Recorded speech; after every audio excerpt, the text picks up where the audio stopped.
ప్రముఖ జ్యోతిష వాస్తు పండితులు బ్రహ్మశ్రీ డాక్టర్ నాయకంటి మల్లికార్జున శర్మ గురుగారు మనతో పాటు ఉన్నారు. నమస్కారం గురుగారు. గురుగారు, నర్మదా నది పుష్కరాల్లో ఎలాంటి కార్యక్రమాలు చేయాలి? ఓం శ్రీ గురుభ్యో నమః. మనకు ప్రతి సంవత్సరం కూడా పుష్కరాలు వస్తూ ఉంటాయి. అంటే దేవగురువైన బృహస్పతి ఒక్కొక్క రాశిలో సంచారం చేస్తుంటే ఆ నదికి పుష్కరం వస్తుంది. ఈ పుష్కరం అనేది 12 సంవత్సరాలకి ఆ నదికి వస్తూ ఉంటుంది. అలానే 12 రోజుల పాటు పుష్కరం అనేది జరుగుతుంటుంది. ఈ పుష్కరంలో ముఖ్యంగా పితృదేవతలకి పిండ ప్రధానాలు, అలానే తర్పణాలు, దానితో పాటు ముఖ్యంగా సంకల్పం చేస్తూ ఉంటారు.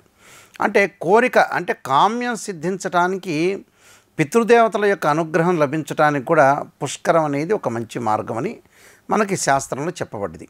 ముఖ్యంగా ఇక్కడ క్రోధినామ సంవత్సరం చైత్రమాసం బహుళ అష్టమి అంటే బుధవారం రోజున 1వ తారీఖు 2024 మధ్యాహ్నం పూట 1 గంటకి మనకి పుష్కర రాజైన బృహస్పతి వృషభ రాశిలో సంచారం చేయటం వల్ల నర్మదా నది పుష్కరాలు అనేవి ఏర్పడ్డాయి. ఈ నర్మదా నది పుష్కరాలు ముఖ్యంగా మనకి ఓంకారేశ్వరంలో, అంటే మనకి చాలా ద్వాదశ జ్యోతిర్లింగాలు ఉన్నాయి. అంటే ద్వాదశ జ్యోతిర్లింగాలు అంటే 12 జ్యోతిర్లింగాల్లో ఓంకారేశ్వరం కూడా ఒక జ్యోతిర్లింగం. ఈ ఓంకారేశ్వర జ్యోతిర్లింగంలో నర్మదా నది అనేది ఉంది కాబట్టి నర్మదా నది పుష్కరాలని ఏర్పడ్డాయి. ఇక్కడ మధ్యప్రదేశ్లో కంటకీ పర్వత మధ్యలో నర్మదా నది ఉద్భవించి అది మహారాష్ట్ర, మధ్యప్రదేశ్ల మీదుగా చేరి చివరికి అరేబియా సముద్రంలో కలుస్తుంది.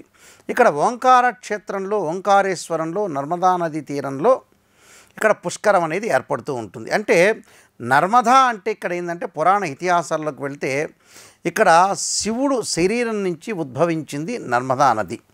అంటే అందువల్లే ఈ నర్మదా నదికి కూడా పురాణ ఇతిహాసాల్లో శివుని శరీరం నుంచి ఉద్భవించింది కాబట్టి ఈ నదికి నర్మదా నది అనే పేరు కలదని, దానికి రుద్రకన్యని, అయోనిజ అనే పేర్లు కూడా కలవు. ఈ ఓంకార క్షేత్రంలో ప్రత్యేకంగా మనకి చాలా పురాణ ఇతిహాసాల్లో చెప్పే మత్స్య పురాణం ఒకటి, పద్మపురాణం ఒకటి, అలానే స్కాంద పురాణం ఒకటి, కూర్మ పురాణాల్లో కూడా ప్రత్యేకంగా ఈ నర్మదా నది యొక్క ప్రస్తావన జరిగింది ఇక్కడ. అంటే ఈ నర్మదా నదిలో ఎప్పుడైతే పితృదేవతల యొక్క సంకల్పాలు ఇలాంటివన్నీ కూడా చేయటం, ముఖ్యంగా ప్రథమంగా చేయాల్సింది ఏమిటంటే భార్యాభర్తలు ఆ నదిలోకి దిగిన తర్వాత బ్రహ్మముళ్ళు వేసి పిప్పలాధాత సముత్పన్న అనే మంత్రంతో పాటు చక్కగా మొట్టమొదట ఆచమనం చేపించి, అంటే ఆచమ్య కేశవాయ స్వాహ అనే మంత్రంతో ప్రారంభమవుతుంది. అంటే ఆచమనాలు అనేది చెప్తారు. అంటే ఓం కేశవాయ స్వనాయ స్వ మాధవాయ స్వ గోవిందాయ నమః విష్ణువే నమః మత్సూదనం అని చెప్పి, అలాగే ఎప్పుడైతే కేశవనామాలు చెప్పిన తర్వాత ఉత్తిష్టంతో భూతపిశాచం అని చెప్పి, అంటే ప్రాణాయామే వినియోగాన్ని మంత్రాన్ని చెప్పి, శ్రీశైలానికి ఏ దిక్కులో ఉన్నామని చెప్పి వాళ్ళ గోత్రనామాలతో చెప్పి మహాసంకల్పం అనేది చెప్తారు. అంటే మహాసంకల్పం ఒకటి, మహాసంకల్పం అంటే సంకల్పం కంటే కూడా గొప్పది మహాసంకల్పం. అంటే ఆ సంకల్పంలో ఉన్న గొప్పతనం ఏంటంటే మనం ఎక్కడున్నాం, ఏ దిక్కుల్లో ఉన్నాం, ఎన్ని ఖండాలు ఉన్నాయి, భారతదేశం యొక్క చరిత్ర ఏమిటి, ఎన్ని నదులు ఉన్నాయి, అంటే ప్రపంచాన్ని అంతా కూడా చూపించేది మహాసంకల్పం. అందువల్లే భూలోకం, భువర్లోకం, సువర్లోకం అంటారు. అంటే పాతాళలోకం, అంటే ఎన్ని లోకాలు ఉన్నాయో సప్తలోకాలు, అలానే అతల వితల సుధాతల రసాతల మహాతల పాతాళ సప్తలోకాలని చెప్పటం, అలానే అంగవంగ కళింగ కాశ్మీర కాంబోజ అని ఒక్కొక్క దేశాలు చెప్పడం, పేర్లు చెప్పడం. అంటే 500,000,000 విస్తీర్ణం, అంటే 500,000,000 యోజన విస్తీర్ణం. అంటే భారతదేశం అంతా కూడా ఎంత ఉంది, అలానే ప్రపంచ దేశం అంతా కూడా ఎలా ఉన్నారు, ఎంతమంది సప్త ఋషులు ఉన్నారు, ఆ ఋషుల పేర్లు, అలానే దేశాల పేర్లు, అలానే అయోధ్య, మధుర, మాయా, కాశీ, కాంచి, అవంతికాపురి, అలానే శ్రీశైలం యొక్క గొప్పతనము, ఏ క్షేత్రాలు, ఋషులు, అంటే ఎక్కడైతే పురాణ పురుషులు, అన్ని రకాలుగా 4 వేదాలు, ఇలాంటివన్నీ కూడా చెప్తారు. అందువల్ల అధానంత వీర్యస్య శ్రీమదాది నారాయణస్య అచింత్యాపరమ్య శక్తి బ్రియమాణస్య మహాజలోక మధ్యే అన్నట్టుగా అవన్నీ కూడా మంత్రాలు చెప్తూ ఉంటారు. అంటే ఇక్కడ ప్రతి దేవుణ్ణి కూడా భక్తి శ్రద్ధలతో వారి యొక్క తత్వాలను కూడా చెప్తూ ఉంటారు ఇక్కడ. అంటే ముఖ్యంగా నదులు, సముద్రాలు, అలానే ఋషులు, దేశాలు, పురాతన దేశాలు, నదులు, ఇలాంటివన్నీ కూడా ఎన్ని లోకాలు ఉన్నాయని చెప్పగలిగేదే మహాసంకల్పంగా చెప్తుంటారు. అలానే పిప్పలాధాత సముద్రం అదొక మంత్రం చెప్తారు. చెప్పిన తర్వాత అక్కడ మట్టి తీసుకొచ్చి నెత్తి మీద వేసుకొని దంపతులు అక్కడ పురోహితుల ద్వారా వేయించుకున్న తర్వాత వాళ్ళకంతా కూడా శుభం జరగాలని ఆశీర్వచనం చేస్తారు. అంటే వాళ్ళ గోత్రనామాలు వాళ్ళ పిల్లల పేర్లతో. తర్వాత వచ్చిన తర్వాత కొంతమంది నదికి పసుపు కుంకుమ వేసి పూజ చేస్తారు. అంటే అమ్మవారి యొక్క స్వరూపంగా మనం భావిస్తాం. అంటే మహాకాళి, మహాలక్ష్మి, మహాసరస్వతిలానే ఈ కృష్ణా, గోదావరి, నర్మదా అన్ని తుంగభద్ర ఈ నదులన్నింటినీ కూడా అమ్మవారి యొక్క స్వరూపంతో సూచి పూజ చేయటం ఒకటి. దాంతోపాటు మనం ముఖ్యంగా చేయాల్సిన తిలతర్పణాలు అంటారు. అంటే పితృదేవతల యొక్క అనుగ్రహం అనేది ఎప్పుడూ కూడా జీవితంలో ఉండాలని గతించిన వాళ్ళకి ఎవరైతే ఉంటారో వాళ్ళందరికీ కూడా తిలతర్పణాలు, పిండ ప్రధానాలు, ఆమశ్రాద్ధం చేస్తూ ఉంటారు. అంటే ఆమశ్రాద్ధం అనేది కూడా చాలా ఇంపార్టెంట్ కాబట్టి ఈ శ్రద్ధతో చేసేదే శ్రాద్ధం అంటారు.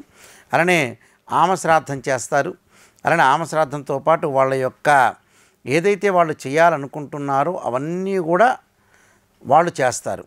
అంటే అన్నశ్రాద్ధము, ఆమశ్రాద్ధం కూడా చేస్తారు. అందువల్లే పితృదేవతల యొక్క అనుగ్రహం అనేది ఎప్పుడైతే ఉంటుందో జీవితంలో మనకి మంచి జరుగుతుంది. చాలామంది కూడా అడుగుతుంటారు, పితృదేవతలందరూ కూడా గతించిన వాళ్ళందరికీ కూడా చేస్తారు. ఇక్కడ పితృపితామహ, ప్రపితామహ, మాతృపితామహి, ప్రపితామహి అంటారు. ఇక్కడ అంటే కేవలం తల్లిదండ్రులకే కాకుండా గతించిన వాళ్ళు ఎవరైతే ఉంటారో కుల, మత, వర్గ విభేదాలు లేకుండా గురువుల దగ్గర నుంచి పెద్దవాళ్ళందరికీ కూడా వాళ్ళని గతించిన వాళ్ళందరికీ కూడా జ్ఞాపకం చేసుకోవడానికి ఆ పిండ ప్రధాన కార్యక్రమం తర్పణాలు చేస్తూ ఉంటారు.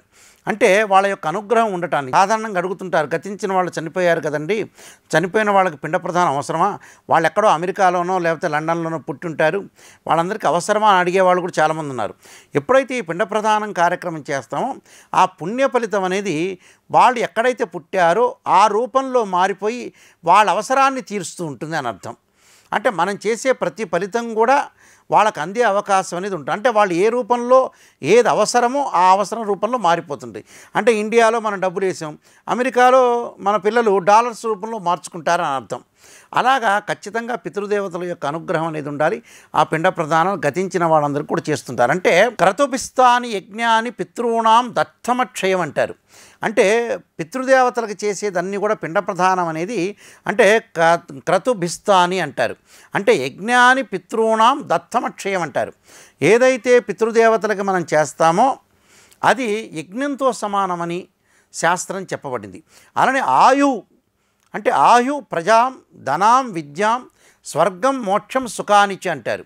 అంటే ఏదైతే పితృదేవతలకు మనం చేస్తామో ఆయుష్ కలుగుతుందట. అంటే ఆయువు అంటారు. అంటే ప్రజాం, ధనం, విద్యాం, అలానే స్వర్గం మోక్షం సుఖానిచ్చి అంటారు. అంటే ఆయుష్ కలుగుతుందట, ధనం కలుగుతుందట, అలానే విద్య కలుగుతుందట, అలానే స్వర్గం మోక్షం సుఖానిచ్చి అంటే స్వర్గలోకాలకి వెళ్తారట, మోక్షం కలుగుతుందట, సుఖానిచ్చి అంటే సుఖం కలుగుతుంది అని అర్థం. అలానే ఇక్కడ పితృణాం అక్షయ పుణ్యలోక ఫల అవాప్యర్థం అంటారు. అంటే ఏదైతే పితృదేవతలనేది అందరికీ కూడా మనం పిండ ప్రదానం చేస్తామో వాళ్ళు మంచి లోకాలకు వెళ్తారు. అంటే పుణ్యలోకాలకు వెళ్ళే అవకాశం అనేది ఒకటి ఉంటుంది. అంటే శాశ్వతంగా వాళ్ళు పుణ్యలోక ఫల అవాప్యర్థం అంటారు ఇక్కడ.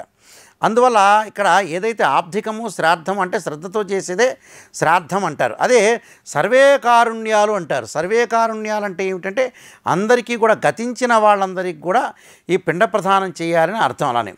అలానే కొంతమంది భోక్తలు పెట్టుకుంటారు. అంటే విశ్వే దేవస్థానం, విష్ణు స్థానం అనేది ఒకటి ఉంటుంది, పితృస్థానం ఉంటుంది. అంటే వాళ్ళ యొక్క ఆచార వ్యవహారాలను బట్టి శ్రాద్ధం అనేది చెయ్యాలి. అలానే చాలామంది కూడా గయలో చేశాం కదండి పుష్కరాల్లో చేయొచ్చా అని అడిగేవాళ్ళు కూడా ఉన్నారు. గయాశ్రాద్ధ పుణ్యఫలితం వస్తుందని చెప్పారు. ఇక్కడ గయలో చేయటం అనేది మంచిదే, కానీ గయలో చేసినంత మాత్రాన ఈ పుష్కరాల్లో చేయకూడదని కానీ ఇంటి దగ్గర మనం చేయకూడదు అయిపోయింది అనుకునే వ్యక్తులు కూడా చాలామంది ఉన్నారు. అలా కాదు, ఏదైనా సరే గయలో చేసినా కూడా ప్రతి సంవత్సరం చేసుకునే పిండ ప్రదానం చేసుకోవాలి. దానితో పాటు పుష్కరాల్లో చేయటం కూడా మంచిది. ఎందుకన్నారంటే గయా శ్రాద్ధం అనేది ఎప్పుడైనా సరే శరీర ధర్మం అనేది మనకు సహకరించకపోతే మీరు గయలో చేయండి. ఆ సంవత్సరం మనం పెట్టకపోతే కొంత ఎగ్జంప్షన్స్ మాత్రమే ఉంటుంది, కానీ ప్రతి సంవత్సరం కూడా శరీరం సహకరిస్తే ఖచ్చితంగా వాళ్ళకి చేయాల్సిన అవసరం అనేది ఖచ్చితంగా ఉంటుంది. కాబట్టి పుష్కరాల్లో అందరూ కూడా పితృదేవతల అనుగ్రహం కోసం షోడశ మహాదానాలు కూడా చేసుకుంటారు. అంటే భూదానమని, గోదానమని, స్వర్ణదానమని, అలానే క్షత్రదానమని, పాదుకదానమని, గుడదానమని, వస్త్రదానమని ఇలాంటి షోడశ మహాదానాలు కూడా చేసుకునే అవకాశం అనేది ఉంటుంది. కాబట్టి ఏదైనా సరే పితృదేవతల యొక్క అనుగ్రహం ఉండాలి. మరి చాలామంది కూడా పితృదేవతల యొక్క అనుగ్రహం ఉండాలంటే ముందుగా పితృదేవతలను బతికున్నప్పుడు ఏమీ చేయరు కొంతమంది. చనిపోయిన తర్వాత వాళ్ళ కార్యక్రమాలు బాగా ప్రజలందరినీ పిలిచి బ్రహ్మాండంగా అట్టహాసం చేస్తుంటారు. అలా కాదు, బతికున్నప్పుడు కూడా చేయాలి. బతికున్నప్పుడు కూడా చేయాలి, చనిపోయిన తర్వాత కూడా చేయాలి. అంటే 2 విధులు కార్యక్రమం చేయాలి. ఈ మధ్యకాలంలో ఏంటంటే మనిషి బతికుండంగా సాయం చేయటం తక్కువ ఉంటుంది, చనిపోయిన తర్వాత అయ్యో అనుకునే వాళ్ళు చాలామంది ఉంటారు. అలా తల్లిదండ్రులు ఎప్పుడూ కూడా గౌరవించాలి. వాళ్ళ యొక్క శరీరం అనేది ఒక తండ్రి ద్వారా వచ్చింది. అందువల్లే శరీరం అనేది ఎప్పుడు కూడా ఒక తండ్రి శరీరంలోంచి ఆనందదాతు హృదయంలోంచి కదిలితే కొడుకు పుడతారు, సంతానం కలుగుతుంది, శాస్త్రంలో చెప్పబడింది. అందువల్ల ఖచ్చితంగా ఈ శ్రాద్ధ కర్మలను నిర్వహించుకోవాలి. జీవితం అనేది ఉండేది కాదు, ఎవడు ప్లాట్ఫామ్ వస్తే వాడు దిగి వెళ్ళిపోయేది. ఎక్కడైనా శాశ్వతంగా మనుషులు ఉండేది ఏమీ లేదు. అందువల్ల ప్రతి వాళ్ళని గౌరవించాలి. తల్లిదండ్రులను బతికున్నప్పుడు కూడా చూడటం అనేది మంచిది. ఎందుకంటే ఎప్పుడైతే భగవంతుడు శరీరం అనేది వెళ్ళిపోతుందో, శరీరం అనేది వెళ్ళిపోతుంటుంది, అంటే ఆత్మ అనేది ఉంటుంది. అంటే శరీరం ఎప్పుడు కూడా చినిగిన వస్త్రం లాంటిది. ఆత్మ వెళ్ళిపోయిన తర్వాత పైకి వెళ్ళిన తర్వాత యముడు ఆలోచన చేస్తాడు, ఎన్నిసార్లు క్షేత్ర దర్శనం చేశారు, ఎంతమందికి ఉపయోగపడ్డాడు ఈ మనిషి, తల్లిదండ్రులకి బాగా చూశాడా చూడలేదా. కాదు గురువుగారండి, నేను 25 సార్లు తిరుపతికి వెళ్ళానండి, 20 సార్లు శ్రీశైలం వెళ్ళాను, కానీ మా నాన్నకి మా అమ్మకి అన్నం పెట్టలేదంటే ఎంబటి యముడు ఏం చేస్తాడంటే ఎంసెట్లో మార్కులు అది వరకు ఉండేది, ఒకటి ప్లస్ అవుతుంది, ఒక మార్కు మైనస్ అవుతుంది, నెగిటివ్ మార్క్స్ అనేవాళ్ళు. అంటే ఒక క్వశ్చన్కి బాగా కరెక్ట్ ఆన్సర్ రాస్తాడు, ఇంకో క్వశ్చన్కి మైనస్ రాయడు, ఈ రెండింటికి క్యాన్సలేషన్ చేస్తాడు. అలా నేను 20 సార్లు తిరుపతికి వెళ్ళినా, 20 సార్లు శ్రీశైలంకి వెళ్ళినా మా తల్లిదండ్రులు నువ్వు చూడలేదు కాబట్టి క్యాన్సల్ అంటాడు. అక్కడ యమధర్మరాలు అలా చేస్తాడు. పైన హెడ్ ఆఫ్ ది డిపార్ట్మెంట్ పరమేశ్వరుడు ఉంటాడు. ఆయన ఎంబటే నువ్వు ఎన్నిసార్లు నా దగ్గరికి వచ్చినా కూడా రావచ్చు, తప్పు లేదు, కానీ తల్లిదండ్రులు కూడా నీ విధి ధర్మాన్ని నేను నిర్వహించాలి, నిన్ను భూలోకంలోకి పంపించాను, భూలోకంలోకి పంపించినప్పుడు నువ్వు చేయాల్సింది ఏంది, నీ విధిని నువ్వు క్రమశిక్షణగా ధర్మాన్ని నువ్వు పాటించావా లేదా అనే దాన్ని బట్టే స్వర్గ నరకలోకాల్లో ఉండే ఫలితం అనేది వచ్చే అవకాశం ఉంటుంది. నేను 1,00,000 సార్లు వెళ్ళానండి, విపరీతంగా ఓ నమః శివాయ చేశా, నేను గాయత్రి మంత్రం చేసుకుంటున్నాను, విపరీతంగా చేసుకుంటా, కానీ మా నాన్నకైతే నేను అన్నం పెట్టనంటే భగవంతుడు కూడా హర్షించడు. ఇది ఎవడైనా సరే ప్రపంచంలో భగవంతుడైనా కూడా ధర్మానికి కట్టుబడి ఉండాల్సిందే. అందువల్ల పితృదేవతలందరినీ చక్కగా చూడండి, వాళ్ళ యొక్క కార్యక్రమాలు కూడా చేయండి. అలానే దేవాలయ దర్శనం వెళ్ళొద్దని చెప్పను, దేవాలయ దర్శనానికి వెళ్ళాలి, మానవత్వం కూడా ఉండాలి, తల్లిదండ్రులు చూసేటట్టుగా కూడా ఉండేటట్టుగా కూడా ఉండాలి. అందువల్ల నర్మదా నది పుష్కరాల్లో చక్కగా అందరూ కూడా చేస్తే మంచి జరిగే అవకాశం ఖచ్చితంగా ఉంటుంది. సర్వే జనా సుఖినో భవంతు. నమస్కారం గురుగారు, చాలా చక్కగా చెప్పారు. నమస్కారం. ఇప్పుడు ఆపరేషన్ లేకుండానే మోకాళ్లకు ప్లాస్మా ట్రీట్మెంట్, మీ ఆర్థోపెటిక్ సమస్యలన్నిటికీ రోబోటిక్ టెక్నాలజీ ద్వారా తక్కువ ఖర్చుతో శాశ్వత పరిష్కారం, ఫ్రీ కన్సల్టేషన్, ప్రతి ట్రీట్మెంట్ పై 20% డిస్కౌంట్. ఈ ఆఫర్ కొద్ది రోజులు మాత్రమే, త్వరపడండి. V9 hospitals 9281465842.